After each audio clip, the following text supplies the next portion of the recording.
Milionário convidou a empregada de brincadeira, mas quando ela chegou, como uma deusa, todos ficaram chocados. O salão inteiro parou. O que ela revelou naquela noite desmascarou a elite e deu início à queda de um dos maiores impérios do país. Se inscreva em nosso canal para não perder mais histórias emocionantes como esta e deixe o seu curtir no vídeo para continuar assistindo. As risadas vinham abafadas pela porta de vidro fosco. Marcela segurava a bandeja com 2 xícaras de café e um copo d'água, a mão direita firme, embora o frio do ar-condicionado lhe arrepiava os braços nus. O relógio marcava 14 horas. Era para ser uma entrega rápida, mas havia algo de errado naquele riso. Ela empurrou a porta com o ombro, forçando o equilíbrio da bandeja, e entrou na sala oval, onde 5 homens engravatados e 2 mulheres em saltos altos cercavam a mesa de mármore. O ar estava carregado de cinismo e perfume caro. Marcela, disse Eduardo Lemos, o sócio mais jovem da holding, em tom alto demais para ser cordial. Justo quem a gente precisava. Ela caminhou até ele sem sorrir. Café com pouco açúcar, senhor Eduardo. Ah, sempre perfeita, ele comentou, olhando ao redor. Os outros sorriam como se assistissem a um número ensaiado.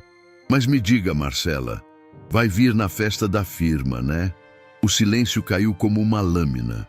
Ela parou por um segundo, tentando entender o que ele acabava de dizer. Ele olhava fixamente, com aquele brilho debochado nos olhos. Perdão?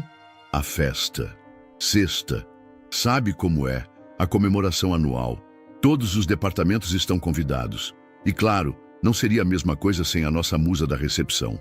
As risadas vieram como uma rajada. Uma das mulheres soltou um "Ai, meu Deus!" entre dentes. Um dos diretores mordeu a caneta para esconder o riso. Marcela manteve o olhar baixo, mas firme. Um músculo no maxilar pulava. Claro. Se todos os setores forem convidados, então... Respondeu com calma, deixando a bandeja sobre a mesa. Estarei lá. O silêncio que veio depois foi diferente. Desconfortável. Eduardo arqueou uma sobrancelha, surpreso com a resposta. Marcela se virou e saiu antes que o gosto amargo da humilhação subisse à garganta. Assim que a porta fechou, os comentários recomeçaram. Você ouviu isso? Ela vai mesmo.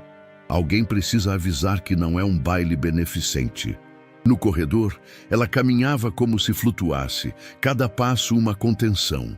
Entrou no banheiro e trancou a porta. Suas mãos tremiam. A primeira lágrima caiu antes que pudesse alcançá-la. No espelho, o reflexo mostrava algo que ela mesma evitava olhar há tempos. Cabelos presos com simplicidade, blazer neutro, olhos fundos de cansaço, mas vivos, muito vivos. Ela pegou o celular e ligou. Rê, você pode falar? Do outro lado da linha, a voz da irmã veio rápida, preocupada. Aconteceu alguma coisa? Marcela respirou fundo. A raiva, a vergonha e uma pontada de ironia se misturavam na voz. Me convidaram para a festa da empresa, com todas as aspas imagináveis. Riram. Acham que eu jamais apareceria. E você vai? Não sei. Acho que não. Pausa. Depois, firmeza. Então vai. Renata, você não entendeu... Eu entendi, sim. E é por isso que você tem que ir. Porque eles acham que você não vai. Porque eles acham que você não pode. Vai, Marcela. Vai para ser você. Doa a quem doer. Naquela noite, Marcela voltou para casa em silêncio. Tirou os sapatos e caminhou direto para a pequena estante no canto da sala. A foto da formatura em letras, tirada anos antes na Bélgica, ainda estava lá. E atrás dela, dobrada, a carta de agradecimento da Associação de Imigrantes que ela havia ajudado a alfabetizar. Para Marcela Andrade, por nos dar palavras quando o mundo só oferecia silêncio. Ela fechou os olhos. O peito doía, não de tristeza, mas de algo que ela não nomeava fazia tempo. Orgulho, raiva, fome de justiça, talvez tudo isso junto. Ela ligou para Renata novamente. Você ainda tem contato daquela costureira? A que fazia os vestidos para o coral da escola? Do outro lado, a irmã sorriu. Já mandei mensagem. Você vai precisar de um vestido, mas também de coragem. Tá pronta? Marcela respirou fundo. Tô. Vamos pra guerra. O corredor do 24º andar era longo, mas Marcela já decorara cada detalhe dele. Os tapetes cinzas, os quadros corporativos sem alma, o vidro fosco com o logotipo dourado da holding. Caminhar ali sempre exigira algo mais do que passos. Exigia silêncio, contenção, uma presença invisível. Ela já ouvira comentários suficientes para decorar o script da humilhação velada. Nossa, ela fala bem para alguém da recepção. Ou então, Marcela, você já pensou em fazer um curso? Quando, na verdade, ela possuía 2 diplomas e falava fluentemente francês, inglês e espanhol. Nunca dissera nada. Não por medo, mas por uma decisão tática. Ninguém se desarma diante de uma mulher que permanece calma. Mas naquele dia, enquanto sentava no banco do metrô, segurando a alça da bolsa com tanta força que seus nós dos dedos estavam brancos, algo estalava por dentro. As palavras de Eduardo, a risada arrastada de Viviane ecoando de fundo, tudo aquilo revisitava pequenas cicatrizes enterradas há tempo demais. 2 anos antes, ela entrara atrasada na sala de um dos gerentes porque havia ficado presa ajudando uma faxineira que havia se machucado no elevador. A reunião já tinha começado. Um dos coordenadores murmurou com a pasta aberta na mão, atrasada e ainda com cara de quem quer participar da conversa. Ela apenas entregou os papéis, ignorando o comentário. Mais tarde, ouviu dele outra pérola. Gente como você devia ficar feliz só por estar aqui dentro. Marcela respondeu com um sorriso educado e anotou a frase. Não em papel, mas no corpo, onde ela doía mais. Em outra ocasião, ouviu sem querer uma diretora de RH dizer que não se sabia de onde aquela Marcela tinha saído, mas tinha uns traços finos, talvez descendência europeia, o que a salvava um pouco. Marcela passou a usar batons mais neutros. Prendia o cabelo de modo a suavizar os cachos. Tudo em nome da invisibilidade funcional. De volta ao presente, no sofá da casa de Renata, as duas tomavam chá de hibisco e bolacha de água e sal. Ele te chamou na frente de todo mundo? Sim, aparentemente sou parte do entretenimento da elite agora. Ele fez isso de propósito, Marcela. Claro que fez. Eles riram, todos, como se fosse uma aposta. E o que você vai fazer? Marcela olhou para a xícara. Ainda não sei. Renata recostou no sofá, cruzou os braços. Sabe o que é pior? É que você esconde tudo o que sabe, como se tivesse que pedir licença para existir. Não é tão simples assim. É sim. Eles não sabem quem você é porque você também parou de se lembrar. Na estante da sala, havia um porta-retrato. Nele, Marcela com um grupo de mulheres usando véu, sorrindo com livros nas mãos. Bélgica. Projeto Elan. Ela havia coordenado aquilo durante 2 anos. Tinha feito relatórios, viajado para conferências, dado palestras e agora servia café. Lembra do dia que eu recebi a carta do Instituto Francês? Perguntou quase num sussurro. Claro que lembro. Você chorou 4 horas seguidas e depois viajou com uma mochila e um francês arranhado. Voltou fluente e com um projeto premiado. Marcela sorriu breve. Eles não sabem disso, nem sonham. Então mostre, vá à festa, use um vestido elegante, fale francês se quiser. Dance, olhe nos olhos, seja quem você é, Marcela, porque eles apostaram na sua ausência. Marcela não respondeu de imediato. Apenas se levantou, caminhou até a estante, pegou uma pasta fina de couro.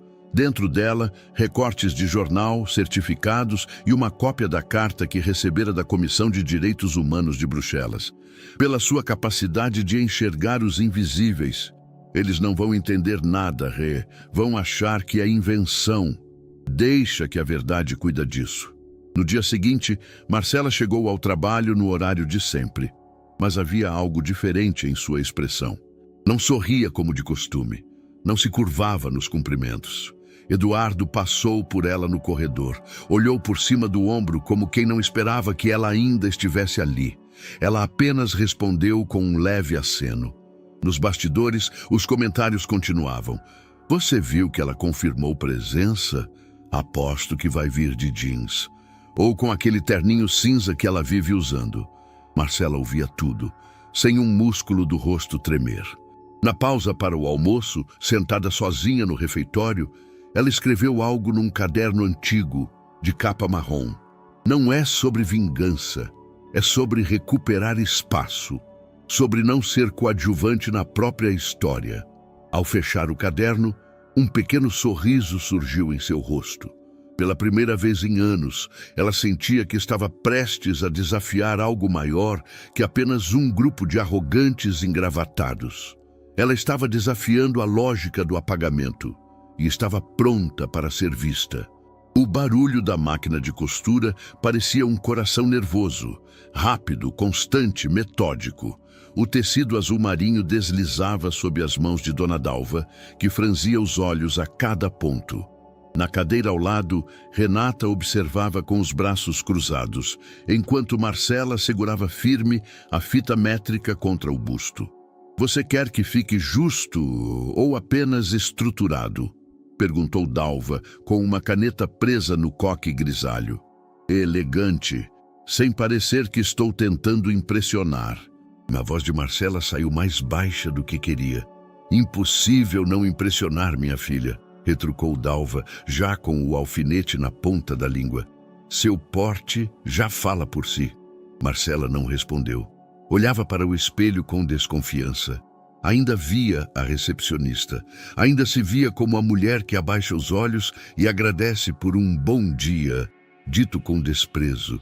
Renata se aproximou e ajustou o tecido nos ombros da irmã. Eles acham que você vai aparecer com um terninho velho ou um vestido alugado mal passado. Mal sabem que vão levar uma rasteira estética e moral. Sem falsa modéstia. Isso aqui é uma guerra de linguagem. E roupa também fala. Marcela respirou fundo. A cada prova, sentia-se mais exposta. Não era sobre o vestido. Era sobre permitir que a própria luz saísse do esconderijo. No fundo da sala, Dona Dalva cantarolava uma canção antiga de Clara Nunes. A suavidade da melodia parecia contradizer o que aquela tarde carregava. O prenúncio de uma batalha. Na sala da cobertura da holding, Eduardo Lemos segurava uma taça de vinho enquanto Viviane olhava os modelos do buffet para o evento de sexta. A tela do tablet mostrava salmões sobre cama de aspargos, taças de espumante e decorações minimalistas com tons dourados. Vai ser tudo impecável. A imprensa vai cobrir e o ministro confirmou presença, disse Viviane, sem tirar os olhos da tela. Ótimo! E os convites dos departamentos operacionais? Foram todos, inclusive aquele da recepção. Eduardo riu com o canto da boca. Jura que ela vai ter coragem? Parece que sim. Ouvi dizer que ela confirmou. Viviane largou o tablet e o olhou diretamente, irritada. Eduardo, fala sério. Você só fez aquilo para descontrair, né? Óbvio. Aquilo foi um gesto de boa vontade, vai. Quis integrar a plebe. Se ela realmente aparecer, isso vai pegar mal. Uma coisa é ter diversidade, outra é misturar as coisas demais. A voz dela soava natural demais, como quem expunha o tempo todo esse tipo de pensamento. Relaxa, mesmo que apareça, ela não vai se destacar. Essas pessoas têm vergonha de existir. Não tem presença. Viviane assentiu, mas guardou a inquietação. Marcela, em casa, retirava fotos antigas de uma caixa guardada no fundo do armário. Algumas da época em que estudava na Bélgica, outras do projeto com imigrantes árabes e africanos. Em todas havia uma constante. Ela sorria pouco, mas seus olhos estavam cheios. Ela separou 3 fotos e colocou dentro de um envelope. No quarto ao lado, Renata testava maquiagens antigas. Você vai querer que eu vá com você? Não. Tem certeza? Eu preciso fazer isso sozinha. Renata entrou no quarto com os olhos marejados. Eles nunca imaginaram que a garota que servia café falava francês melhor que metade dos embaixadores. Porque eu nunca dei espaço para eles saberem. E por que não? Porque eu me acostumei a sobreviver em silêncio. Então chegou a hora de fazer barulho. Na empresa, as conversas se tornavam mais sussurradas conforme a data se aproximava. Ela ainda vem? Aposto que não vai ter coragem. Se aparecer, vai ser o mico do ano. E se ela surpreender? Surpreender com o quê? Com um vestido comprado em 12 vezes? Marcela ouvia e engolia seco. Na quarta-feira, 2 dias antes da festa, recebeu um e-mail, convite formal. Assinado pelo setor de eventos da empresa. Ela leu devagar. Confirmou presença com um clique e depois arquivou o e-mail. Na última prova, Dona Dalva ajeitava os acabamentos finais. Eu te conheço desde quando era menina, Marcela, sempre com os livros no colo e uma dignidade que dava gosto. Agora você vai andar entre lobos. Mas olha aqui, disse apontando para a barra do vestido. Essa costura aqui sou eu te protegendo. Marcela sorriu pela primeira vez naquele dia. Obrigada, Dalva. Vai deixar eles sem saber o que dizer. Vão olhar para você e perceber que nunca entenderam nada. À noite, Marcela passou um creme no rosto, cortou as pontas do cabelo, organizou a pasta com documentos. Não era para mostrar, era para lembrar a si mesma. Sentou na cama, abriu o caderno marrom. Faltam 2 dias. Se eu tremo, não é de medo, é da força que estou contendo há anos. Fechou os olhos. O dia estava chegando. O hall de entrada do Hotel Prado Imperial estava revestido de mármore branco, com colunas iluminadas por luzes âmbar e garçons circulando com bandejas de champanhe francesa. O som ambiente era de jazz instrumental, o suficiente para cobrir os cochichos, mas não os disfarçar por completo. Uma fileira de convidados se aglomerava próximo à entrada do salão principal, onde uma estrutura translúcida, em formato de cubo, centralizava o espaço. Dentro dele, uma árvore seca estilizada simbolizava a raiz do crescimento corporativo. Tudo milimetricamente instagramável. E ainda assim, naquele universo cuidadosamente montado, havia uma tensão pairando. Alguém viu se ela chegou? Murmurou Clarice, uma das coordenadoras do setor jurídico, ajustando o brinco de pérola. Não vai vir. Claro que não, respondeu um analista ao lado, servindo-se de uvas caramelizadas. Esse tipo de gente não se mete onde sabe que não pertence. Eduardo Lemos caminhava entre os grupos com um sorriso automático. Seu blazer azul petróleo, feito sob medida, contrastava com a expressão inquieta. Procurava não demonstrar, mas estava atento à porta. Viviane, em um vestido vermelho colado ao corpo, notou. Ela não vem, disse, segurando sua taça. Você fez aquilo como piada, lembra? Não precisa se preocupar. Nem estou. Só achei que fosse engraçado. Viviane percebeu algo. Uma hesitação. Um incômodo que ele não assumiria nem sob tortura. Às 8 horas da noite, o porteiro do salão se movimentou. Uma convidada diferente se aproximava. Não havia salto alto nem vestido escandaloso. Apenas uma mulher que andava com firmeza. Elegância contida. Força silenciosa. A barra do vestido azul marinho cortava o ar com leveza. O tecido não brilhava, mas absorvia as luzes ao redor como se fosse feito para destacar a pele de Marcela, que reluzia discreta, serena, inquestionável. Os primeiros olhares vieram como golpes de vento. Uma pausa no som do ambiente pareceu real, como se o jazz tivesse se calado por um segundo. Marcela parou na entrada, olhou calmamente para o salão e deu 2 passos à frente. Um fotógrafo posicionado na entrada, achando que ela era alguma personalidade que ele não reconhecera de imediato, clicou. Depois, mais um clique e outro. A câmera reconhecia a presença antes do cérebro. Clarice, que minutos antes zombava, engasgou com a uva. Meu Deus, é ela. Aquela é, cochichou outro funcionário. É, a secretária. Mas ninguém conseguia usar esse termo agora com naturalidade. Marcela caminhou. Cada passo fazia um grupo se calar. Ela cumprimentava com o olhar, sem curvar a cabeça, sem pedir licença.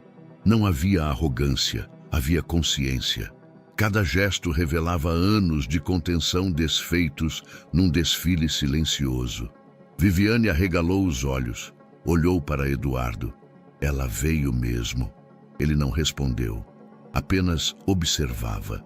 No canto do salão, o jornalista cultural Gustavo Ferraz ajeitava o microfone para o início da transmissão ao vivo. Ao notar a movimentação, inclinou-se para o cinegrafista. Foca ali, tem algo fora do script chegando.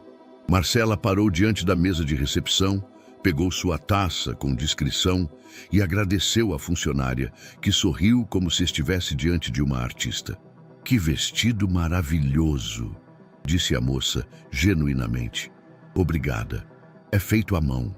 No centro do salão, uma pequena multidão começou a se aproximar, fingindo desinteresse. Alguns tentavam disfarçar o espanto. Outros sorriam como quem quer se desculpar por algo que nunca admitiu. Achei que ela nem fosse vir, disse uma gerente de marketing baixinho. E ainda por cima veio com essa postura de... Hesitou.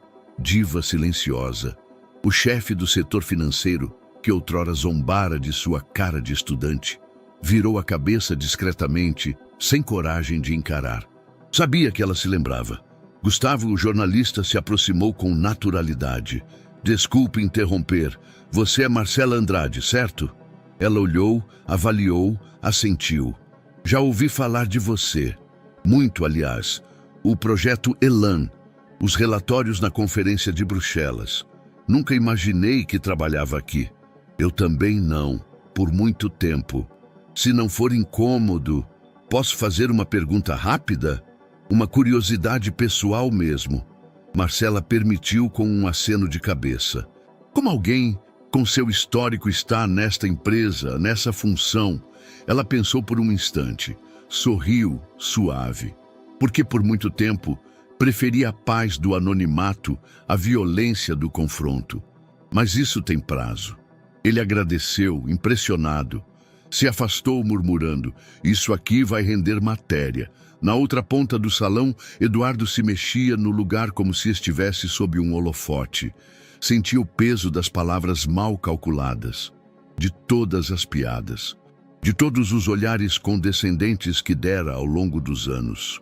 Marcela cruzou o salão até uma mesa lateral. Pegou uma das fotos que estavam em um mural corporativo e observou por alguns segundos. Era um painel com imagens de ações de responsabilidade social da empresa, crianças segurando livros doados, fotos em comunidades. Ela se virou para uma funcionária ao lado. Interessante. Em nenhuma dessas campanhas os colaboradores da base foram convidados. A moça tentou sorrir, constrangida. Acho que não era política da empresa, pois deveria ser. Em poucos minutos, sua presença já criava rachaduras. As conversas mudaram de tom. Os olhares já não eram só curiosos. Alguns eram culposos, outros fascinados. Viviane caminhou até Eduardo bufando. Isso tá saindo do controle. Não sei do que você tá falando. Ela virou atração. Tá vendo? As pessoas estão em volta como se ela fosse alguém. Talvez seja. Como é? Nada. Viviane apertou a taça com tanta força que o cristal quase trincou. Marcela, agora em pé próxima à árvore central, se tornava sem querer o centro gravitacional do evento. Não por volume, mas por presença. E pela primeira vez naquela empresa, em todos os anos ali dentro, ninguém a chamava de a menina da recepção. Agora, ela era simplesmente Marcela. O painel improvisado estava programado para discutir boas práticas sociais no setor corporativo. Nada que alguém ali levasse muito a sério. Era uma formalidade, um momento ensaiado entre discursos mornos e champanhes intermináveis. Mas quando Gustavo Ferraz, o jornalista cultural convidado como mediador, subiu ao palco, algo fora do script o inquietava. Vamos começar com o previsto, disse ao microfone, lendo os nomes dos executivos alinhados na lateral do palco. Mas antes, peço licença para um desvio, uma presença ilustre que não estava na programação. Alguns olhares se cruzaram em confusão. Eduardo Lemos estreitou os olhos. Viviane parou de mexer no celular. Existe alguém aqui hoje cuja história, sinceramente, me envergonha por ter descoberto só agora. Ela não ocupa cargos de liderança aqui, pelo menos não oficialmente. Mas sua trajetória fala mais sobre impacto social do que qualquer gráfico corporativo. Marcela, sentada no canto da segunda fileira, percebeu os olhos se voltando de novo para ela. O jornalista a encarava com respeito. Marcela Andrade. Se não for um incômodo, você aceitaria compartilhar com a gente um pouco da sua experiência no projeto Elan? O nome do projeto ecoou no salão como uma palavra estrangeira, e para quase todos era. Ela hesitou. O tipo de hesitação de quem aprendeu a medir cada gesto, mas se levantou. Não havia mais recuo. Caminhou até o palco sob um silêncio que crescia a cada passo. O microfone lhe foi entregue. Ela o segurou com uma leve firmeza. Não havia script, não havia ensaio. Havia apenas verdade. Boa noite, disse, e sua voz preencheu o salão com sobriedade. Sou Marcela Andrade. Trabalho nesta empresa há 6 anos, mas antes disso, coordenei um projeto de alfabetização para imigrantes na Bélgica, chamado Elan. O projeto começou com 7 mulheres que não sabiam ler nem escrever em seus próprios idiomas. O murmúrio cessou. A sala mergulhou num silêncio involuntário. Era 2015. A crise migratória estava no auge. A maioria dos refugiados era tratada como estatística, não como gente. Mas ali, naquele porão de centro comunitário, a gente se olhava nos olhos. Aprendíamos juntas. Eu ensinava letras. Elas me ensinavam resistência. Os olhos de Marcela passeavam pela plateia com firmeza. Ninguém desviava o olhar agora. Com o tempo, o projeto cresceu. Conseguimos uma verba mínima da Comissão Europeia. Estabelecemos parcerias, treinamos voluntários. Em 2 anos, 312 pessoas foram alfabetizadas. Mulheres, homens, crianças que nunca haviam segurado um lápis. Ela fez uma pausa, respirou. Voltei ao Brasil depois disso. Precisava cuidar da minha mãe que estava doente. O projeto ficou nas mãos de quem formei e continua vivo até hoje, coordenado por ex-alunas. Uma breve salva de palmas começou timidamente em um canto e se espalhou como fogo em palha seca. Mas ela levantou a mão, interrompendo gentilmente. Não estou contando isso para ser aplaudida. Estou contando porque às vezes quem parece invisível carrega mundos inteiros nas costas. E talvez seja hora de rever quem escolhemos ouvir e quem escolhemos ignorar. Os aplausos que vieram depois não foram protocolares. Foram desconcertados, tocados, reais. Na lateral do salão, Eduardo permanecia imóvel, os olhos cravados nela. As palavras, embora serenas, lhe soavam como estilhaços. Tinha certeza de que já a ouvira falar francês com clientes. Mas nunca perguntara por quê. Nunca soubera nada. Viviane não aplaudia. Segurava o celular escrevendo algo frenético no WhatsApp. Marcela devolveu o microfone ao jornalista e saiu do palco com a mesma leveza com que entrou. Mas agora o ambiente era outro. As conversas tomavam um tom mais baixo, mais contido. Havia admiração, mas havia também vergonha. 2 executivos do setor de compliance se aproximaram para cumprimentá-la. Um diretor de marketing tentou fazer uma piada elogiosa e recuou diante da expressão firme dela. Uma analista jovem segurou a mão de Marcela e disse com os olhos cheios, "Obrigada por existir." Na cobertura do evento, um corte rápido da fala de Marcela já circulava nas redes. O vídeo, de 43 segundos, com a legenda "Quando a funcionária invisível cala a elite com uma história real", começava a viralizar. No fundo do salão, Gustavo conversava com o cinegrafista. Isso aqui vai explodir amanhã. Já está explodindo. Olha os comentários. O vídeo mostrava a fala sobre as mulheres alfabetizadas. Centenas de curtidas, frases como "Essa mulher é gigante", "A verdadeira elegância está aqui", "Quero um filme dessa história". Outros exigiam saber por que ela ocupava uma função administrativa. Marcela ainda não sabia da repercussão, mas sentia na mudança do olhar das pessoas, no silêncio reverente que agora lhe davam passagem. Caminhou até o jardim interno do salão. Precisava de ar. A noite estava fresca. As luzes da cidade distantes refletiam nos vidros ao redor. Pegou o celular, 10 mensagens de Renata. Vi tudo. Estou chorando. Você mudou o jogo. Marcela sorriu. Pequeno, contido, mas verdadeiro. Por fim, sentou em um banco de madeira entre vasos de lavanda e samambaias ornamentais. Uma sensação estranha a invadiu.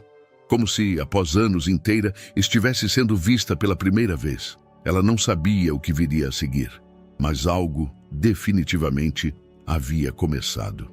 O sol ainda nem havia rompido completamente o céu, quando o nome de Marcela Andrade já figurava entre os assuntos mais comentados do país no Twitter. Vídeos da sua fala na festa da empresa, editados por usuários anônimos e perfis ativistas, ganhavam milhares de curtidas e compartilhamentos por hora. Em um deles, a frase "Quem parece invisível carrega mundos inteiros nas costas" aparecia em letras brancas sobre a imagem congelada de seu rosto firme. O fundo, um remix suave de piano com toques de jazz, emoção embalada para viralizar. Às 7 horas, a matéria do jornal matinal estourou. A mulher ignorada por uma multinacional que liderou um projeto humanitário na Bélgica. Em poucas horas, diversos canais de notícias e perfis de influenciadores sociais replicavam o conteúdo, com manchetes variadas, mas uma mesma pergunta retumbando. Como alguém com tal histórico ocupava uma posição tão invisibilizada? Na sala do departamento de comunicação da empresa, o telefone não parava de tocar. A assessora de imprensa, pálida, tentava escrever uma nota de posicionamento ao mesmo tempo em que lia os comentários da imprensa. "E temos um incêndio", declarou, encarando os sócios reunidos às pressas. E sem bombeiro à vista, Eduardo entrou por último na sala de reuniões. Evitava o celular. Sabia que o nome de Marcela estava em todas as redes. Sabia que sua fala, sua presença, sua elegância desconcertante haviam virado símbolo de algo que ele mesmo jamais previra. Viviane, já no local, parecia impaciente. Usava óculos escuros dentro da sala e segurava o celular como uma arma. "Isso é um circo", disse irritada. "Estão transformando a funcionária em mártir. Influenciadores, páginas de empoderamento, gente famosa repostando. Isso vai manchar a imagem da empresa." "A imagem da empresa já está manchada", respondeu o diretor jurídico. "A omissão é visível. Não há diversidade nas lideranças. As redes estão questionando por que ela, com todas aquelas qualificações, é tratada como auxiliar." Viviane revirou os olhos. Eduardo apenas escutava. "A nota precisa ser neutra", disse a assessora.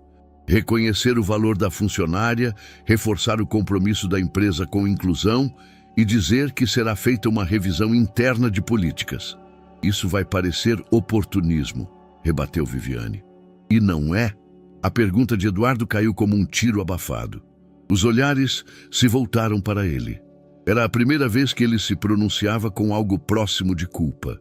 Viviane não suportou. "Você está do lado dela agora?" "Não estou do lado de ninguém. Estou do lado da verdade. E a verdade é que ignoramos alguém extraordinário. Por anos.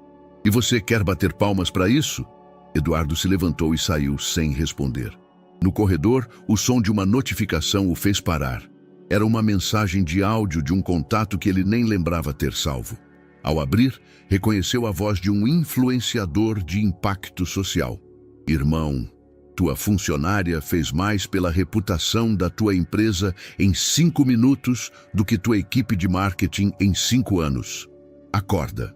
Mas o que viria a seguir mudaria o tom da conversa. Por volta das 11 horas da manhã, Viviane entrou em uma live no Instagram. A maquiagem perfeita, o cenário montado, a indignação cuidadosamente ensaiada. "Bom dia, meus amores", começou. "Hoje eu vou falar sobre hipocrisia, sobre como algumas pessoas manipulam narrativas para se promoverem. E sim, estou falando da moça que viralizou ontem. As primeiras centenas de pessoas entraram. Comentários pipocavam na tela. Não estou aqui para atacar, mas sim para expor, porque eu conheço os bastidores e sei que essa história não é tão pura quanto parece. A Marcela pode ter feito um projetinho lá fora, mas aqui dentro sempre foi fria, calculista, e agora está usando isso tudo para se promover como uma espécie de símbolo. Oportunismo puro." Eduardo, ao ver a notificação da live, entrou no vídeo já com o coração acelerado. O estrago estava sendo feito em tempo real. Viviane continuava: "E não me venham com esse papo de empoderamento, porque quem quer crescer de verdade não se esconde por 6 anos. Ela ficou ali, quieta, esperando a chance certa para aparecer, e agora quer ser tratada como heroína. Desculpa, mas não. Isso aqui é empresa, não é ONG." O trecho foi cortado e repostado em menos de 10 minutos. As reações foram imediatas. Indignação, repúdio, piadas de péssimo gosto, comparações com vilãs de novelas. Viviane virou trending topic em segundos, por todos os motivos errados. O impacto foi ainda mais grave do que o previsto. Às 14 horas, 2 dos principais investidores da empresa emitiram notas cobrando explicações públicas. Uma das agências de responsabilidade social parceiras anunciou que estava suspendendo temporariamente qualquer colaboração. No grupo interno da empresa, funcionários começaram a comentar o ambiente tóxico, muitos revelando episódios silenciosos de preconceito que haviam vivido. Eduardo foi chamado novamente para uma reunião de crise. Lá dentro, o clima era de guerra. "Precisamos conter a repercussão imediatamente", gritou um dos sócios. "Isso pode nos custar milhões em contratos com parceiros europeus." "É isso que acontece quando a gente não escuta", disse a assessora de imprensa. "A fala da Viviane é uma bomba." "E o que propõe? Que a gente demita ela", rebateu outro. "No mínimo, um afastamento temporário e uma retratação pública. Ou a crise de imagem vai virar processo." Viviane não apareceu mais no escritório naquele dia. Eduardo, isolado na sala dele, assistia pela 10ª vez ao vídeo de Marcela. Os olhos fixos, a expressão cansada. No final da tarde, Marcela recebeu uma ligação da jornalista Marina Rangel, da Globo News.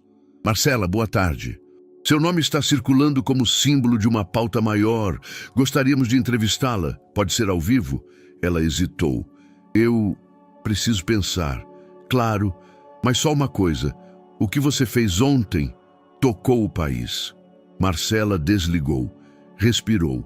Estava em casa com o notebook fechado e as notificações desligadas.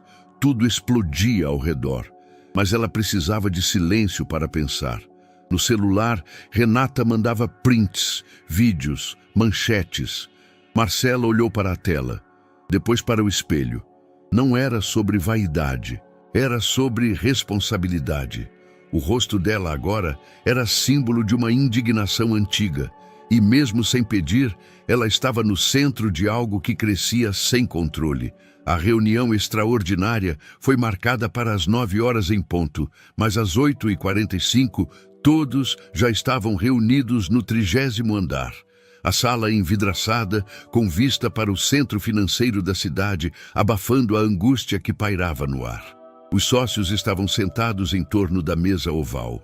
Papéis impressos, dados de engajamento, relatórios de impacto reputacional e uma tela ligada com o painel de métricas em tempo real. Cada menção ao nome da empresa atrelada a Marcela acendia um alerta vermelho. A questão aqui não é apenas o que ela disse, mas o que ela representa, começou o diretor de imagem com voz seca. Ela virou o espelho de tudo o que o público acha que somos. E talvez porque somos, murmurou a diretora jurídica, olhando de esguelha para Eduardo. O sócio mais antigo, um homem de cabelo branco e relógio suíço, bateu na mesa com a palma aberta.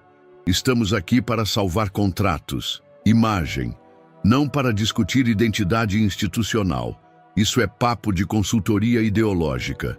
A assessora de imprensa, sentada no canto, endireitou os ombros. Com o devido respeito, essa consultoria ideológica pode ser a única coisa capaz de evitar um boicote massivo. O público exige um gesto real e rápido. Já elaboramos uma proposta, disse outro executivo. Uma promoção imediata para Marcela, algo simbólico, supervisora de integração de comunicação interna, um cargo novo com um aumento considerável. Ela também dará uma entrevista exclusiva com perguntas previamente roteirizadas. Humaniza a imagem da empresa e encerra o ciclo. Eduardo não falou. Apenas olhava a pasta com os detalhes da proposta. Seu nome estava entre os signatários. Marcela foi chamada para comparecer à sede naquela mesma manhã. A ligação veio de um ramal desconhecido. O tom era neutro, quase administrativo. Ela aceitou. Quando chegou, foi recebida com sorrisos cuidadosos. O ambiente parecia higienizado por obrigação. Na sala de reuniões menor, 4 executivos a esperavam com café, uma pasta preta e um tablet sobre a mesa. Marcela, antes de tudo, parabéns. Sua fala na festa foi poderosa. Obrigada. A empresa gostaria de formalizar um reconhecimento, uma promoção, um novo cargo, envolver você mais ativamente em processos internos de comunicação, dar voz às pautas que você representa. Marcela não se moveu. Com que condições? Um dos homens ajeitou a gravata. Você daria uma entrevista à revista Visão, com um roteiro elaborado junto ao nosso time. Falaria sobre sua história, mas reforçando a mudança que a empresa vem implementando. Uma abordagem construtiva, sabe? Uma peça de marketing, uma reconstrução de imagem com base em fatos. Afinal, você trabalha aqui. E se nos representa, por que não tornar isso público? Marcela respirou fundo. Não havia surpresa, apenas decepção protocolar. Eu não preciso de cargo para saber quem sou, e muito menos de um microfone para validar minha trajetória. O silêncio se espalhou pela sala. Recusa formal, então? Perguntou uma mulher da equipe jurídica, já registrando algo no tablet. Recusa formal e pessoal. Ela se levantou. Nenhum deles soube como reagir. Ela já havia se tornado maior do que a proposta que tentavam lhe impor. Enquanto ela saía, Eduardo observava tudo de sua sala, através do vidro espelhado. Não sabia exatamente o que sentia, mas não era raiva, tampouco vergonha, era outra coisa. Algo que ele raramente experienciava no mundo corporativo. Respeito. Pela primeira vez, enxergava Marcela não como uma funcionária, não como a moça do café, mas como uma entidade ética, inabalável, que não se vendia nem por dinheiro, nem por holofote. E isso o desarmava. No elevador, Marcela desceu em silêncio. No bolso, o celular vibrava com novas notificações. Mensagens de conhecidos, desconhecidos, ONGs, ativistas, convites, propostas, pedidos de fala. Mas naquele momento, ela queria apenas silêncio. Precisava processar a tentativa de controle disfarçada de gentileza. Na sala dos sócios, após a saída dela, o clima era de incômodo. Temos que ser mais firmes, declarou o mesmo executivo da manhã. Se ela não aceita colaborar, ela se torna um risco. Um risco, rebateu Eduardo agora em pé. A única coisa que ela fez foi ser honesta. Quem está em risco é a nossa estrutura podre e vocês sabem disso. Cuidado, Eduardo, alertou o sócio mais velho. Você está soando envolvido. Estou envolvido com a verdade. E, francamente, já passou da hora. Ninguém respondeu, mas sabiam que algo havia mudado. A guerra silenciosa começara. O e-mail chegou às 6h14 da manhã, enviado por uma editora-chefe da revista Perspectiva. especializada em perfis de impacto humano. O título era direto: gostaríamos de contar sua história do seu jeito. O corpo da mensagem falava em liberdade criativa, em entrevistas conduzidas com escuta ativa, sem pautas invasivas. Marcela não respondeu de imediato. Leu, fechou o notebook, tomou café em silêncio, o celular vibrava desde a véspera.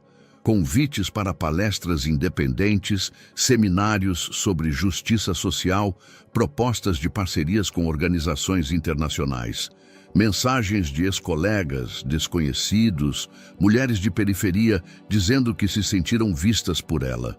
Algumas choravam em vídeos curtos, agradecendo por sua existência. Renata imprimiu uma seleção das mensagens e colocou sobre a mesa da sala com um bilhete. Caso você se esqueça de quem é, leia isso. Marcela passava os olhos pelos papéis como quem observava outro idioma. Não se via como símbolo, muito menos como heroína. Não queria isso, mas também não podia negar que havia um mundo se movendo por sua causa, e talvez apesar dela. No final da manhã, ela aceitou 2 convites. Um para participar de uma mesa de discussão sobre políticas públicas em educação com o Instituto Palavra Cidadã. Outro para visitar uma escola em Guarulhos que trabalhava com alfabetização tardia de adultos. Ambos os projetos não pagavam cachê, mas tinham propósito. Na mesma semana, uma jornalista do Fantástico entrou em contato. Queria fazer uma reportagem especial com base na trajetória de Marcela, desde sua infância em Embu das Artes até o projeto Elan na Bélgica. Sua história pode inspirar milhares, disse a repórter ao telefone, mas só se você quiser.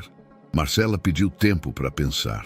Na sala de casa, abriu a caixa de sapatos onde guardava fotos antigas, papéis de imigração, cartas de ex-alunas do projeto e uma folha de jornal com a manchete: Brasileira comanda programa de alfabetização na Europa. Era de 2017.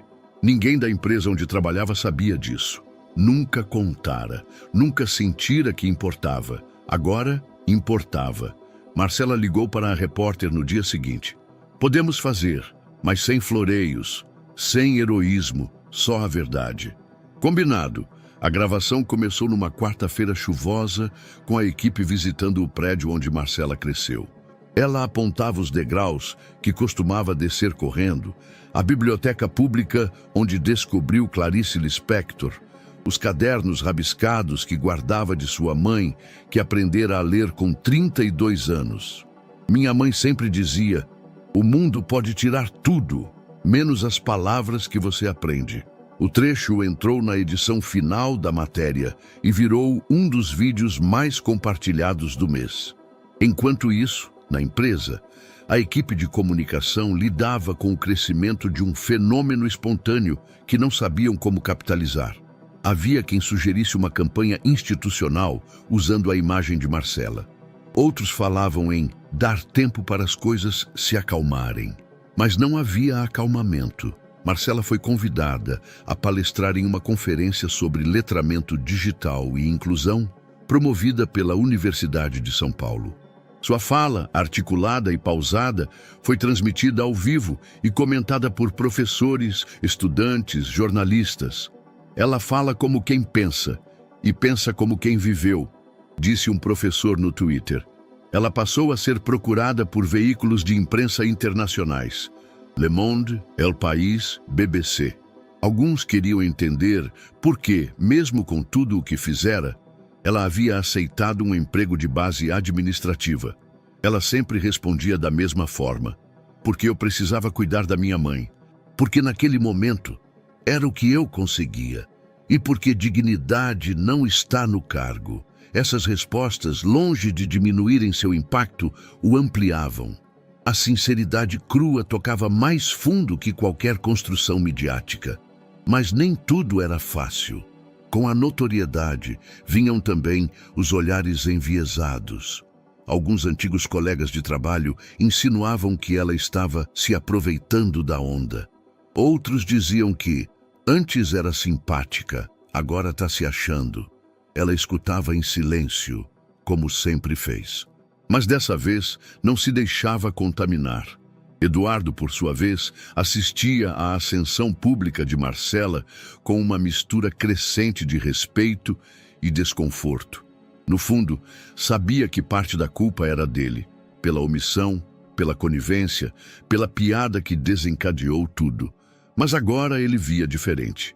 Via que Marcela não queria fama, ela queria presença. E havia conquistado isso sem gritar, sem atacar, apenas sendo inegavelmente autêntica. Em um fim de tarde, enquanto ela saía de uma palestra em uma escola técnica da Zona Sul, foi abordada por uma menina de tranças e uniforme puído. "Tia, posso te dar um abraço?" Marcela sorriu. "Claro. Meu pai está tentando aprender a ler. Eu vi você falando na TV e mostrei para ele. Ele disse que se você conseguiu, ele também consegue." Marcela ajoelhou. O abraço foi curto, mas profundo. Sentiu o peso do que carregava. E mesmo sem querer ser símbolo, entendeu. Já era. O relógio marcava 3h27 da manhã. Eduardo estava sentado na penumbra do escritório de casa, iluminado apenas pela luz azulada do monitor. Ao fundo, um silêncio incômodo, quebrado apenas pelo som do ventilador girando lentamente. Na tela, a reportagem especial do Fantástico sobre Marcela. Ele havia assistido 3 vezes. Na primeira, com curiosidade. Na segunda, com desconforto. Na terceira, com um aperto inexplicável no peito. E agora, pausava a cada fala, analisando trechos como quem decifra um código. Marcela falava sobre a mãe, sobre a infância, sobre os livros escondidos na bolsa escolar para não parecer nerd demais, num bairro onde ler era luxo. Falava sobre ter ganhado uma bolsa de estudos com 18 anos e embarcado para a Bélgica com o francês, decorado de CDs emprestados. "Eu não sabia se ia conseguir", dizia ela na tela. "Mas fui, porque ninguém nunca me disse que eu podia." E às vezes é nesse silêncio que a gente aprende a se empurrar. Eduardo pausou, levantou-se, caminhou até a varanda. Lá embaixo, a cidade dormia como se nada estivesse acontecendo. E ele, que sempre se achou desperto, agora percebia o contrário.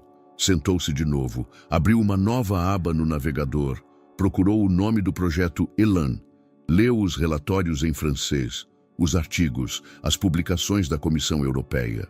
O nome de Marcela estava lá, entre os responsáveis pela criação de um modelo de letramento replicado em 5 países.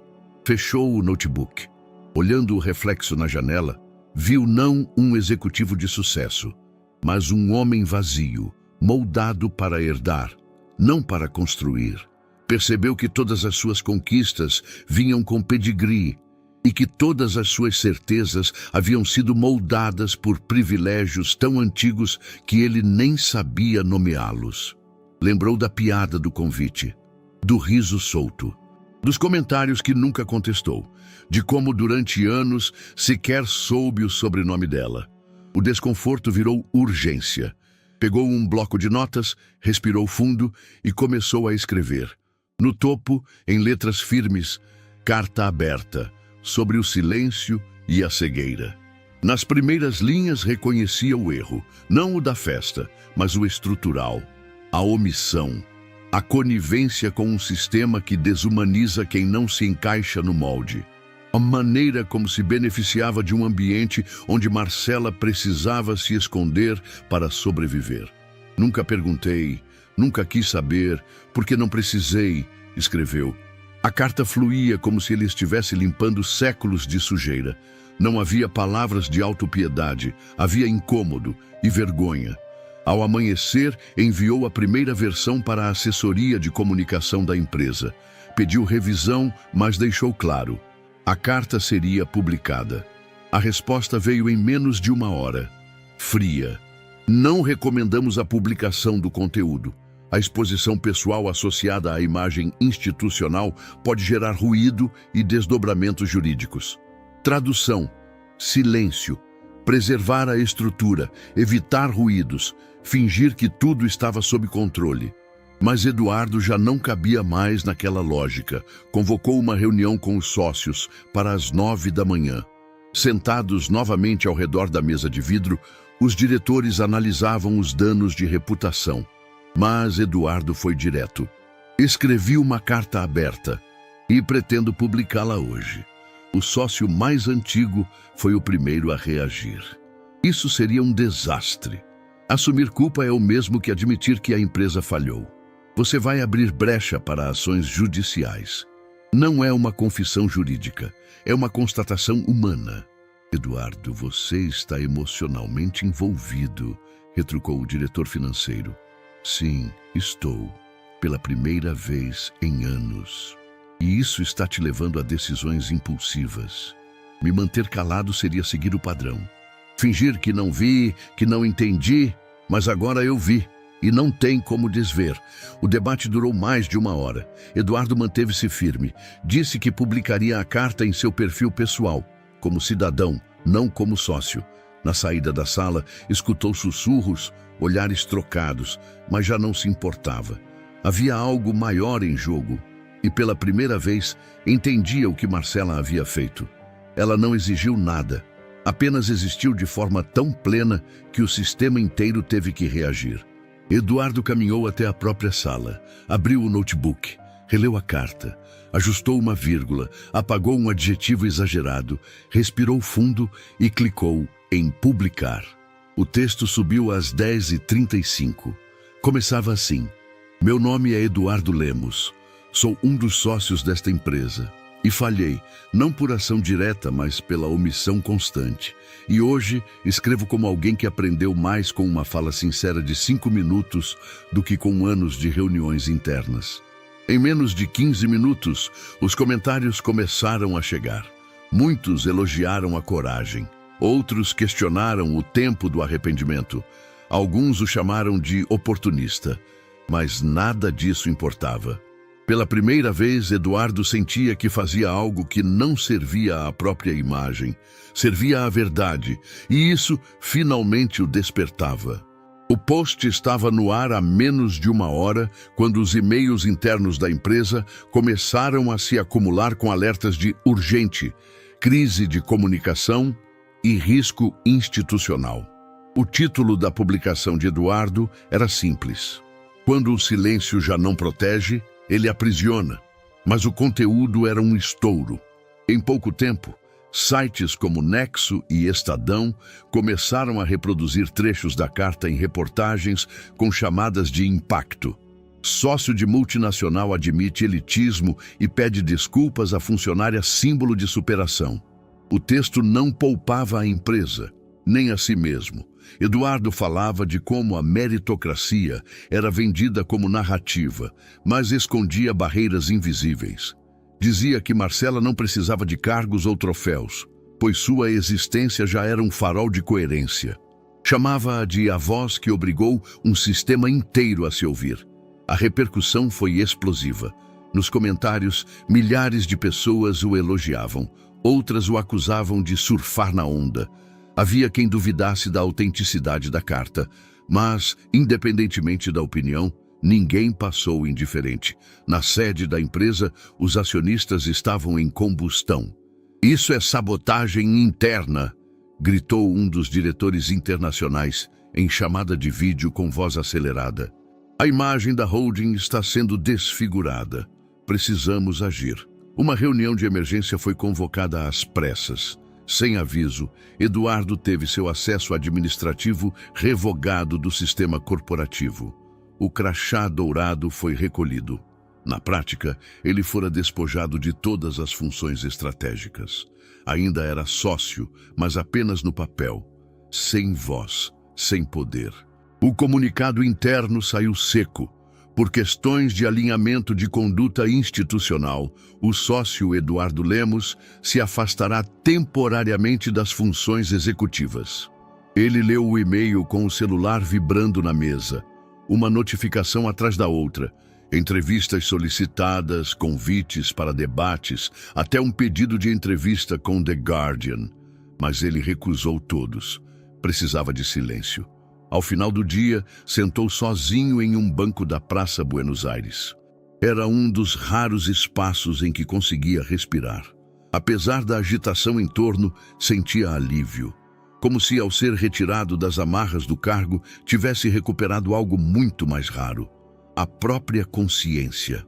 Naquela mesma noite, um número desconhecido apareceu em seu celular. Ele atendeu por instinto. Eduardo? A voz era inconfundível, sóbria, firme, sem rancor, mas com uma clareza que dispensava adornos. Marcela, disse ele num tom que parecia pedir desculpas antes mesmo das palavras. Já precisamos conversar. Ela sugeriu um café discreto em um centro cultural, longe do burburinho. Chegou pontualmente.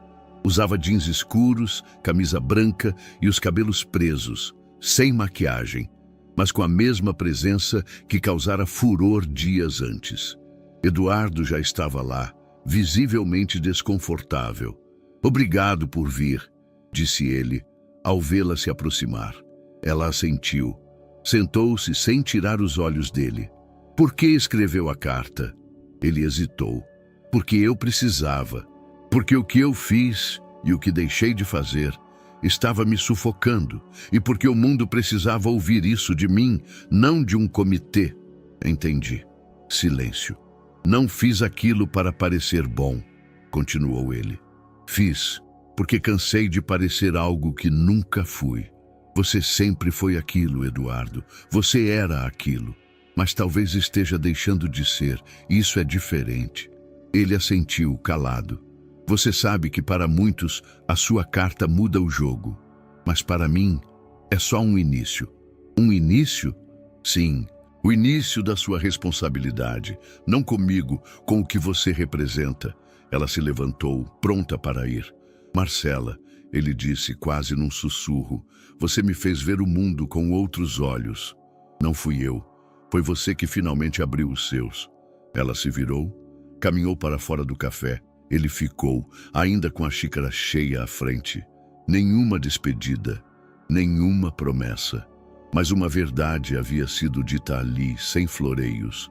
O caminho para a mudança não começa com um pedido de desculpas. Começa com a disposição de não repetir o erro. E isso, pela primeira vez, ele parecia entender. O e-mail chegou numa tarde cinzenta, com o assunto proposta de parceria, urgente. O remetente era pessoal, Eduardo Lemos. Marcela hesitou antes de abrir. Passaram-se alguns dias desde a conversa no café, mas o peso das palavras trocadas ali ainda pairava sobre ela. O corpo do e-mail era direto, sem floreios, sem vocabulário corporativo. Ele dizia que havia uma ideia, algo novo, não uma campanha, não uma reparação, um projeto de verdade. Quero construir algo que seja útil de verdade. Um centro social que una educação, assistência jurídica e inclusão comunitária. Não como vitrine, mas como base. Só tem sentido se for com você. E nos seus termos. Ela leu e releu. E não respondeu. Foram 2 dias em silêncio, até que na terceira manhã, ela digitou. Podemos conversar, mas quero ver os detalhes no papel. O encontro foi marcado em uma sala emprestada de uma ONG parceira, longe do centro financeiro. Eduardo chegou com um fichário nas mãos. Vestia jeans e uma camisa sem logotipo. Pela primeira vez, parecia um homem comum. Marcela entrou com passos firmes. Sentou-se sem estender a mão. Então, disse. Ele abriu o fichário, mostrando esboços de estrutura, setores interdisciplinares, previsão de parcerias com universidades públicas, espaço para cursos de capacitação, um núcleo jurídico gratuito para atendimento popular e oficinas culturais abertas à comunidade. Isso foi ideia sua? Perguntou ela, ainda cética. Em parte, mas é a sua vivência que pode transformar isso em realidade. Você não quer montar isso para limpar a imagem da empresa. Não, saí da estrutura formal. Estou fazendo isso por fora, com recursos próprios e apoio de quem entende que o modelo atual não funciona mais. Marcela folheou as páginas devagar. Por que eu? Porque você já fez isso. porque você entende o que significa ensinar alguém a escrever o próprio nome, e porque eu não quero repetir os erros de sempre, mas entendo se preferir não se envolver. Ela fechou o fichário. Eu tenho algumas condições. Diga, eu não sou funcionária. Não assino contrato que me submeta à hierarquia corporativa. Sou sócia fundadora, em condições iguais. Decido junto. E quero carta branca para montar a equipe. Fechado. Quero autonomia sobre a linha pedagógica. E o jurídico tem que ser formado por gente que conheça a realidade de quem vai entrar por aquela porta. Nada de gabinete em ar-condicionado. Concordo. E se em algum momento você tentar transformar isso em publicidade, eu saio. Eduardo não hesitou. Você tem minha palavra. Marcela se recostou na cadeira. Pela primeira vez, seus olhos suavizaram. Então temos um acordo. O projeto começou a tomar forma de maneira orgânica. Alugaram um espaço antigo numa vila urbana que havia sido desativada, com estrutura de galpão e pátio amplo. Lá montaram o Centro Popular de Direitos e Saberes, um nome que Marcela fez questão de batizar. A primeira equipe foi formada com precisão cirúrgica. Ex-bolsistas de universidades públicas. Profissionais da periferia, com experiência prática e coração no projeto. Uma pedagoga que havia ensinado alfabetização a adultos no sistema prisional. Um advogado que cresceu num abrigo e agora liderava uma rede de proteção à juventude. Uma artista plástica que transformava grafite em alfabetização visual. Marcela coordenava tudo com uma serenidade que misturava firmeza e empatia. Ela não gritava, não precisava. Sua autoridade vinha da escuta. Eduardo, por outro lado, aprendia a ocupar outro lugar. Sem poder, sem comando. Ele ouvia mais do que falava. E descobria que isso não o diminuía. Pelo contrário. Certa tarde, após uma reunião com a equipe pedagógica, ele se aproximou de Marcela enquanto ela organizava papéis. Está tudo mesmo do seu jeito? Não, respondeu ela, sem olhar. Está do jeito que tem que ser. E isso já é raro o suficiente. Ele assentiu. Sabia que era um privilégio poder participar daquilo. Nos corredores do centro, a movimentação começava a aumentar. Gente chegando para se inscrever em cursos. Mães com crianças no colo. Senhores silenciosos carregando cadernos novos. Jovens buscando orientação jurídica. O projeto ainda era piloto, mas já respirava vida. Marcela passava por eles com um sorriso breve, mas acolhedor. Às vezes parava para ouvir uma história, às vezes apenas observava. Numa dessas pausas, uma jovem perguntou: "Você que é a moça da televisão?" "Não, eu sou Marcela." "Só isso." A menina sorriu e respondeu: "Para mim, só isso já é muito."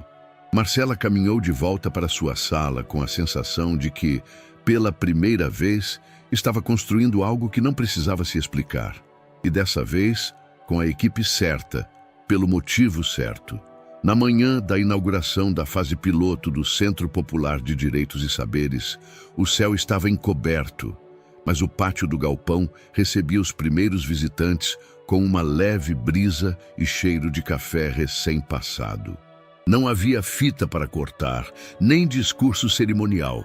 Havia gente, e isso bastava. Marcela chegou cedo. Usava calça jeans escura e uma blusa clara com mangas dobradas.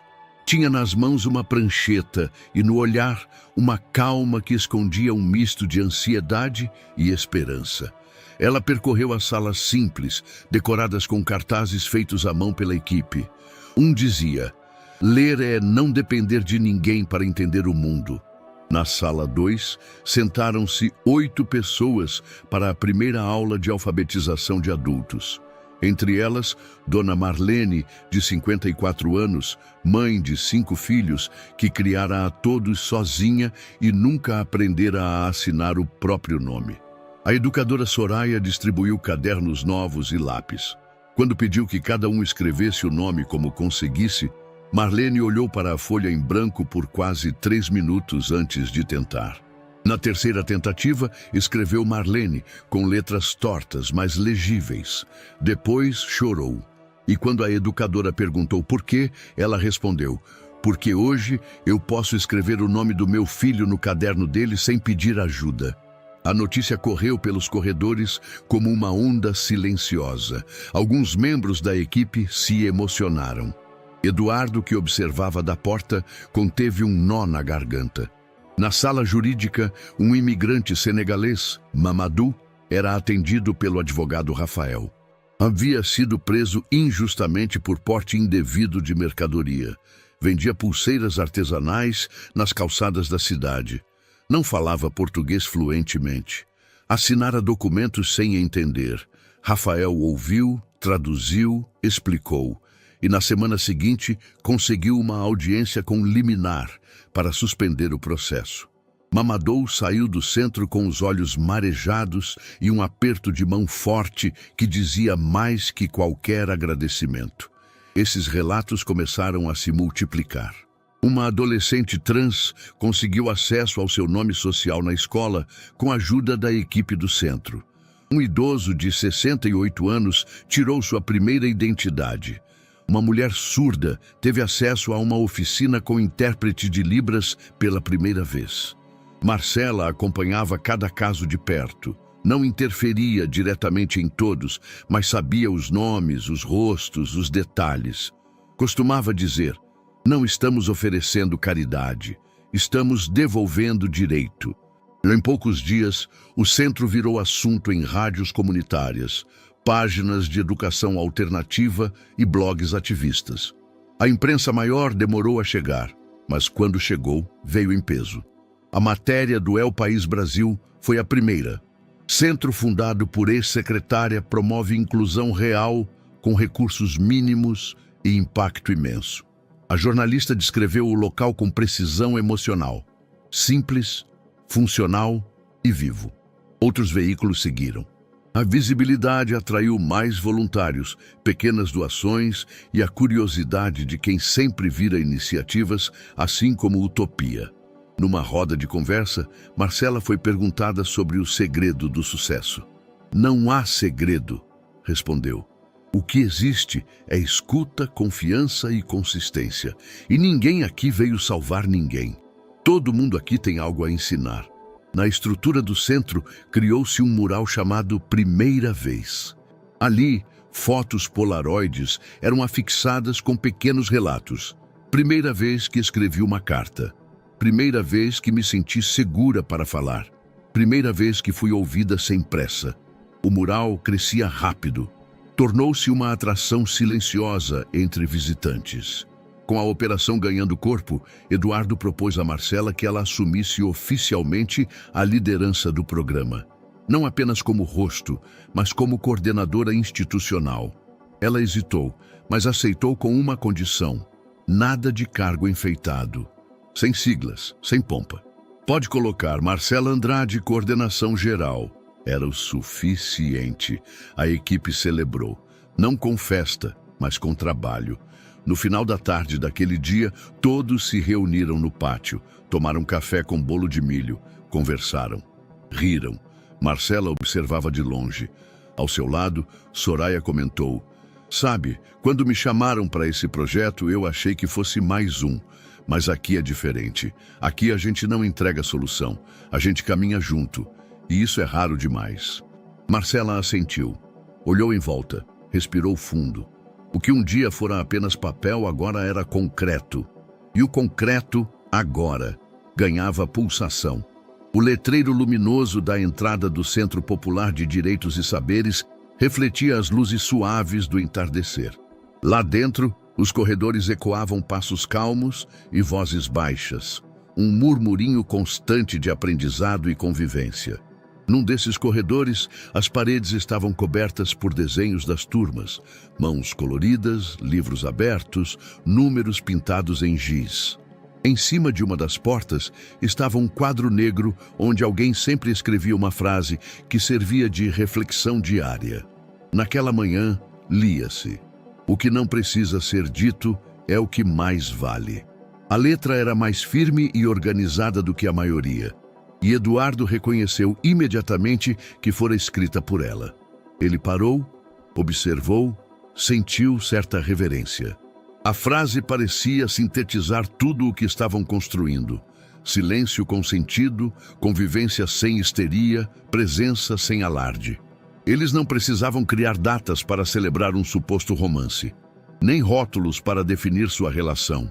O afeto que crescia era cerne da parceria, sadio, maduro, pautado no respeito mútuo. Isso não impedia que, nos olhares trocados, houvesse um reconhecimento silencioso que falava de admiração profunda, mas também de limites sabidos. Numa tarde de quinta-feira, eles estavam em reunião no salão de convivência, discutindo o próximo passo do projeto digital que visava integrar tecnologia comentada no plano piloto. A mesa estava repleta de papéis, um laptop aberto, canecas com borra de café. O contraste entre o modesto espaço físico e a magnitude do que narrava ali era simbólico. O digital pode ampliar nosso alcance, argumentou Eduardo, apontando para gráficos em sua tela. Mas precisamos garantir que não se perca o contato pessoal, que é o que realmente transforma. Marcela estudou os dados com atenção, respirou e respondeu pausada. A gente precisa mesmo disso, admitiu. Mas precisa ser feito com sensibilidade. Se transformarmos tudo num aplicativo, corremos o risco de banalizar a experiência de trocas reais, de escuta. Não quero que percam a dimensão humana do lugar. Ele assentiu devagar, atento. Concordo. E talvez possamos prever encontros híbridos, oficinas presenciais semanais e gravações curtas para serem assistidas depois, sugeriu ele. Seria uma forma de manter o elo com quem está longe. Ótimo, respondeu ela, visivelmente satisfeita com o meio termo. Vou incluir isso no planejamento pedagógico. E assim, mais uma vez, eles encontraram sintonia. Sem certezas absolutas, mas com um alinhamento emocional. Mesmo que tentassem invisibilizar essa dimensão de parceria, a mídia, claro, não permitia. Quando foram fotografados, sem grandes poses, apenas voltando de um encontro com um grupo de financiadores sociais, surgiram nas redes manchetes do tipo "Novo casal da conquista social", "Eles são o símbolo do amor moderno" e outras versões sensacionalistas. As fotos mostravam uma imagem cotidiana. Marcela comentou algo baixo e ele sorriu discreto. Marcela soube disso por mensagens rápidas de amigos. Eduardo por notificações do Google Alert. Os rumores, tantas vezes baseados em palpites rasos, irritavam mais do que interessavam. Então veio a entrevista da revista Perspectiva. Foi direto. "E a relação entre você e Eduardo Lemos?" perguntou a entrevistadora. Ela respirou fundo e respondeu: "Somos parceiros, na essência da palavra. Isso é mais raro do que qualquer rótulo romântico." As palavras geraram uma onda de respeito. Quem acompanhava a trajetória deles sentiu que aquela definição era, sim, algo poderoso. Ele, por sua vez, participaria de um podcast progressista em breve, mas preferiu responder pela escrita, num quadro virtual gravado postado no perfil do podcast. Perguntaram da mesma forma: "O que vocês têm é uma história de amor?" A resposta dele foi pausada, sincera. "Talvez, mas não da forma que esperam. É uma história de reparação, de escuta, de construção. Amor, se existir, é aquele que constrói sem possuir." Essa diferenciação foi amplamente compartilhada, virando hashtag Parceria Sem Rótulo e ganhando adesão em debates de redes sociais, inspirando pessoas a repensarem relações. Mesmo com o destaque, a mídia os procurava. Um portal de notícias empresariais publicou uma nota dizendo: "Eles trabalham juntos, mas será mesmo apenas parceria? Ou há algo além do profissional?" A manchete foi clara: sinônimo de venda de imagem. Daí em diante, eles passaram a fechar a agenda pessoal. Não precisavam explicar. Nossa história era essa, colaborativa e respeitosa. Quando eram entrevistados, eles reafirmavam a mesma mensagem: Não cederiam à pressa nem à superficialidade.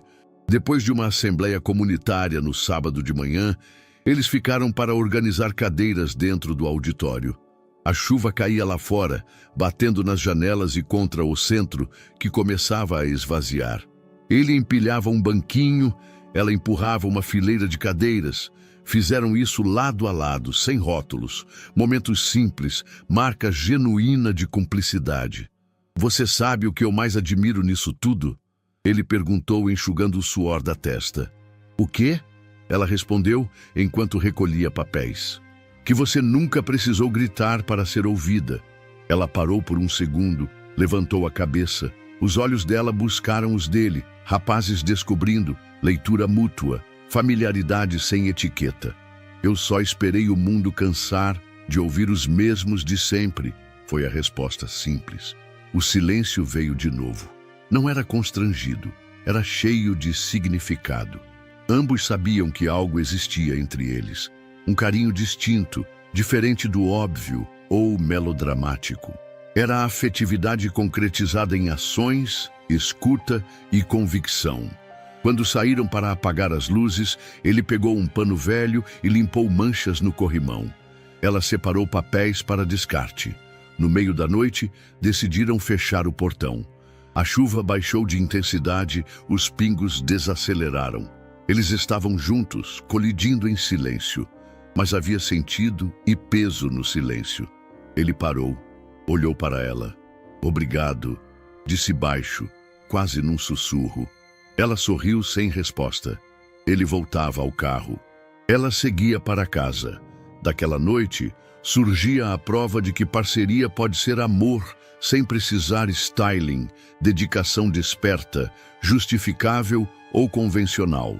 É cumplicidade construída no sagrado do silêncio e do reconhecimento mútuo. Eles tinham virado símbolo não por estarem juntos, mas por terem ripado a mania social de reduzir narrativas. A história deles era de parceria que inspirava. E isso era mais incrível do que qualquer manchete romântica. A primeira manchete foi discreta. Um blog de economia alternativo publicou: "Investidores silenciosamente retiram apoio de tradicionais holdings para financiar impacto social direto." Dentro do artigo, o nome da firma onde Eduardo fora sócio aparecia discretamente, sem alarde, mas com significado. Nos corredores envidraçados do 8º andar da sede da empresa, o efeito foi imediato. 2 contratos internacionais não foram renovados. Um parceiro de longa data suspendeu os repasses até reestruturação de diretrizes éticas.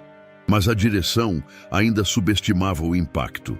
Até que em menos de 15 dias, 6 funcionários seniores, 3 da área jurídica, 2 da comunicação e 1 das gestoras de projetos, pediram demissão. Os comunicados internos alegavam projetos pessoais, mas as redes contavam outra história. Alguns deles apareceram como voluntários em fotos publicadas nas redes do Centro Popular de Direitos e Saberes. O contraste era gritante. Enquanto a firma tentava salvar a própria imagem com campanhas genéricas sobre diversidade e valorização de talentos, o centro fundado por Marcela e Eduardo crescia a passos firmes e com autenticidade. Nos primeiros 6 meses, o centro já havia registrado mais de 1.000 atendimentos, 200 matrículas em cursos de alfabetização e 70 ações jurídicas resolvidas com sucesso. O espaço, antes limitado, agora expandia com doações espontâneas de empresas menores, sindicatos e até ex-alunos. Marcela mantinha tudo com pés no chão. Apesar da visibilidade crescente, fazia questão de evitar o espetáculo. Nenhuma visita oficial era agendada sem propósito. Nenhuma nova parceria era firmada sem critério. Eduardo, cada vez mais integrado ao ritmo do centro, assumia funções práticas, organizava agendas, respondia e-mails, coordenava reuniões com apoiadores. Não havia resquício do executivo arrogante. No lugar dele, havia um homem reaprendendo a estar no mundo. A imprensa noticiava o centro como modelo de gestão humanizada, enquanto as ações da firma despencavam discretamente no mercado fechado.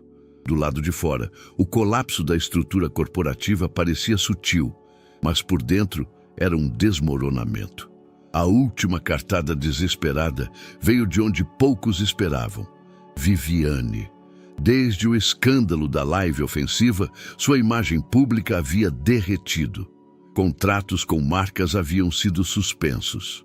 O perfil no Instagram, antes repleto de publis e viagens, agora parecia um arquivo desatualizado. Ainda assim, ela tentava manter influência, e a vingança parecia o único palco que lhe restava.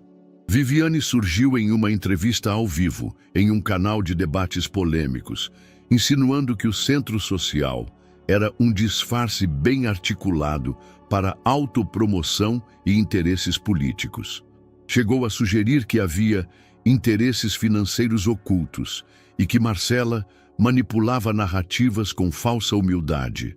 A tentativa teve o efeito oposto. Usuários resgataram o histórico público de Viviane, os vídeos, os comentários agressivos, as alianças com políticos de discursos elitistas. Rapidamente, a entrevista foi desmentida por diversas vozes influentes, inclusive jornalistas sérios. Marcela não respondeu publicamente, mas, numa conversa privada com a equipe, disse: "Não precisamos combater isso. Precisamos continuar fazendo o que fazemos. A verdade sustenta quem não precisa de teatro." Eduardo, por sua vez, foi quem a procurou. Foi até o estúdio da rádio, onde Viviane fizera a entrevista. Pediu 2 minutos ao vivo para defender o direito à integridade de uma causa coletiva. O pedido foi negado, mas sua declaração gravada circulou em redes e foi reproduzida por diversos portais. O que fazemos não precisa se defender, porque o impacto está na prática. Se alguém tem dúvidas, que venha até aqui e veja com os próprios olhos. As palavras ecoaram. Na semana seguinte, representantes de um fundo internacional de impacto social desembarcaram em São Paulo para visitar o centro. Passaram 2 dias em imersão com a equipe.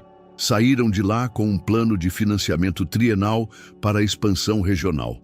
Enquanto isso, a antiga firma vivia seu pior trimestre em uma década. A tentativa de rebranding institucional, com campanhas genéricas e frases recicladas, soava cínica diante da autenticidade do centro. Um dos investidores mais antigos escreveu em uma carta aberta: "Não posso continuar financiando estruturas que promovem a exclusão sob a maquiagem da inovação. Prefiro investir em quem transforma de verdade." Essa frase, republicada por centenas de perfis, virou lema de um novo movimento: o desinvestimento ético, incentivando pessoas a redirecionarem apoio de grandes conglomerados para iniciativas sociais locais e transparentes. No último mês do ano, os sócios da firma convocaram uma assembleia interna. O clima era de tensão. As decisões giravam em torno de fusões, cortes, novas lideranças, mas já era tarde. O que havia sido corroído não era apenas financeiro, era estrutural, moral, irreversível. Alguns funcionários começaram a se referir ao prédio como o castelo de vidro, bonito por fora, oco por dentro. No centro, o movimento era outro. "Abrimos mais uma turma de reforço escolar para adolescentes", informou Soraya durante uma reunião da equipe. "E temos agora fila de espera para oficinas de direitos civis." Marcela ouviu tudo com olhos atentos, anotava, observava e no final dizia sempre: "A prioridade continua sendo o cuidado, e o cuidado não pode virar máquina. Vamos devagar, mas firmes."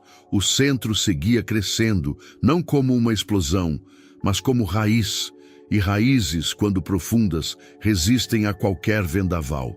Era fim de tarde, quando Marcela passou lentamente pelos corredores do Centro Popular de Direitos e Saberes, agora em plena expansão.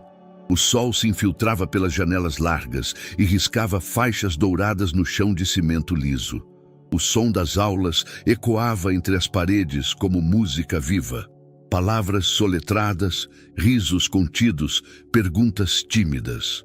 Ela parou diante de uma sala onde um menino de talvez 9 anos se levantava, segurando uma folha de papel com as 2 mãos trêmulas. Tinha o cabelo crespo bem aparado, olhos grandes e uma voz fina que vacilava no início, mas ganhava ritmo à medida que lia. No papel eu me encontro, nas palavras me escondo, porque no mundo lá fora, às vezes, eu não sou todo. A sala ficou em silêncio. A monitora, emocionada, pediu palmas. Marcela ficou parada do lado de fora, escutando com olhos marejados. Aquele menino nunca havia frequentado uma escola formal até 2 meses atrás.